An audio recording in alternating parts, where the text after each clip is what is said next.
পার্বতী পতে হর হর মহাদেব।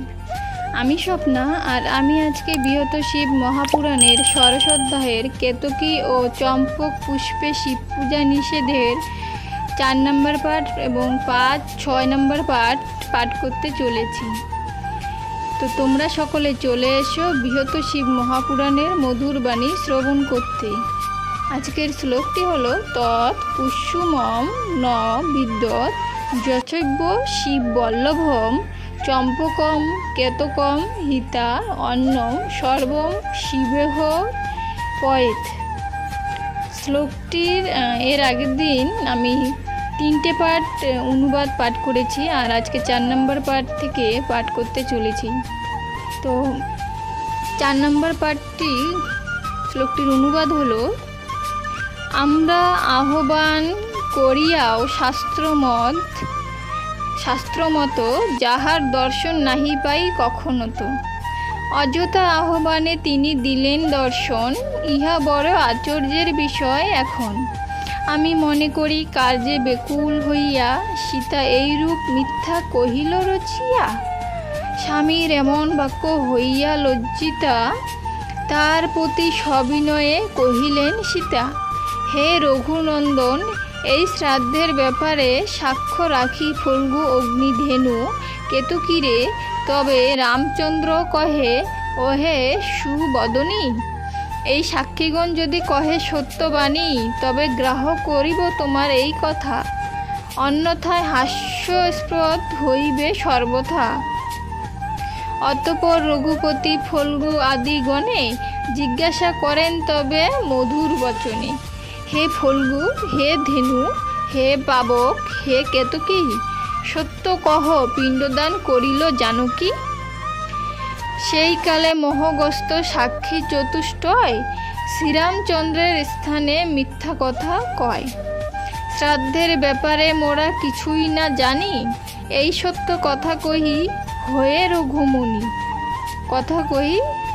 রঘুমণি। তাহাদের কথা শুনি শ্রীরাম লক্ষ্মণ পরস্পর হাসি ঠাট্টা করেন তখন। সীতা প্রতি কহে পরে রাজীব লোচন, এক্ষণে অতীত প্রায় হইল মধ্যাহ্ন, অবিলম্বে পাক কার্যে হও অগ্রসর, অদ্যপিত্তে শ্রাদ্ধ মোরা করিব সত্তর। পতির বচন শুনি হইয়া লজ্জিতা, পাক কার্য করিলেন জনক দুহিতা। তরা করি সীতাপতি করিয়া স্নান, শ্রাদ্ধ লাগি পিতৃগণে করেন আহ্বান। সেই কালে দৈববাণী হইলা উচ্চারণ, হে বৎস পুনশ্চ কেন করিছ আহ্বান। কিছুক্ষণ পূর্বে সীতা পিণ্ডদান করে, তাহাতে আমরা তৃপ্ত হয়েছি অন্তরে। এমন আকাশবাণী করিয়া শ্রবণ, শ্রীরাম লক্ষ্মণ হন আনন্দিত মন।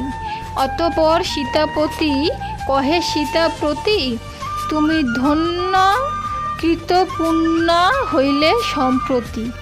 এমন পবিত্রা বধূ যেই কুলে রয়, সে কুলের সদ্গতি হইবে নিশ্চয়। অতঃপর লক্ষ্মণকে কহে রঘুপতি, দেখ এই সাক্ষীগণ বড় দুষ্টমতি। সেই কালে সীতা দেবী ক্রোধান্বিত মন, সাক্ষীগণে অভিশাপ দিলেন তখন। হে ফল্গু সকল, তুমি দেখিয়া শুনিয়া এই রূপ মিথ্যা কহ কেমন করিয়া। তাই তোমা অভিশাপ দানিব নিশ্চিত, অবশ্য পাতালে তুমি হবে প্রবাহিত। অল্পমাত্র তব জল উপরে রহিবে, অন্তঃস্রোতা বলি তোমা সকলে কহিবে। হে কেতকী, আজ তুমি কহ মিথ্যা কথা, শিবের অগ্রহ তাই হইবে সর্বথা। হে গাভী, তুমিও মিথ্যা কহিলে যখন, তোমাকেও শাপ দিব ইহার কারণ। তুমি এবে পুচ্ছ দেশে হলেও পবিত্রা, অবশ্যই হবে তুমি মুখে অপবিত্রা। হে পাবক, তুমি দেবগণের বদন, তথাপি এখন মিথ্যা কহিলে এমন। অতএব তুমি মম অভিশাপ লও, সকল সময়ে তুমি সর্বভূক হও। এরূপে সীতার এই অভিশাপ ফলে ফল্গু নদী প্রবাহিত হইল পাতালে, হইল কনিষ্ঠ দেব অগ্নি সর্বভূক, গাভীর হইল তবে অপবিত্র মুখ। কেতকী পুষ্পেতে নহে শিবের পূজন, বিষাদন্তর লয়ে গেল সাক্ষীগণ। সুতবর কহিলেন, হে মহর্ষিগণ, বর্ণনা করিনু কেতকীর বিবরণ। চম্পকের কথা এবে করিব বর্ণন, সর্বজন স্থির চিত্রে করুণ শ্রবণ। গোকর্ণেশ নামে খ্যাত আছে পঞ্চানন, গোকর্ণ প্রদেশে যিনি অধিষ্ঠিত হন। যাহার দর্শনে জীব সুখলাভ করে, আর পাপ রাশি ভস্ম হইবে অচিরে। একদা নারদ সেই লিঙ্গ দর্শনে, আগ্রহী হইয়া চলিলেন সেই পানে। পথি মাঝে সেই ঋষি করিতে গমন, সুগন্ধি চম্পক পুষ্প করেন দর্শন। হেনকালে সেই পুষ্প করিতে চয়ন, একদিন সেই স্থানে করে আগমন। নারদ তাহার হস্তে চুপড়ি দেখিয়া, কহে তুমি যাবে বুঝি পুষ্পের লাগিয়া। সেইকালে মোহগ্রস্ত হইল দ্বিজবর, নারদকে মিথ্যা বাক্য দেন প্রত্যুত্তর। হে দেবর্ষি, আমি বড় দরিদ্র ব্রাহ্মণ, এক্ষণে যাইতেছি ভিক্ষার কারণ। তখন নারদ শিব দর্শন উদ্দেশ্যে, বীণা বাজাইয়া চলে গোকর্ণ প্রদেশে। তথা গোকর্ণেশ লিঙ্গ করি দর্শন, ভক্তিভরে নমস্কার করেন তখন।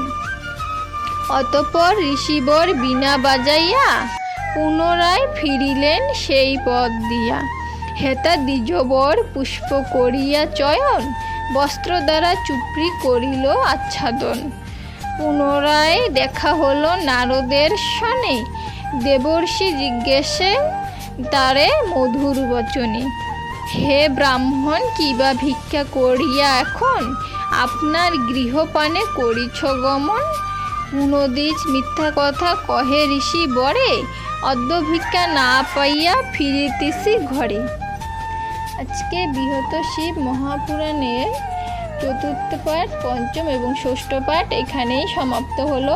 তোমরা সকলে চেষ্টা করবে বৃহৎ শিব পুরাণের এই মধুরবাণী শ্রবণ করার বা বৃহৎ শিব পুরাণ পাঠ করার।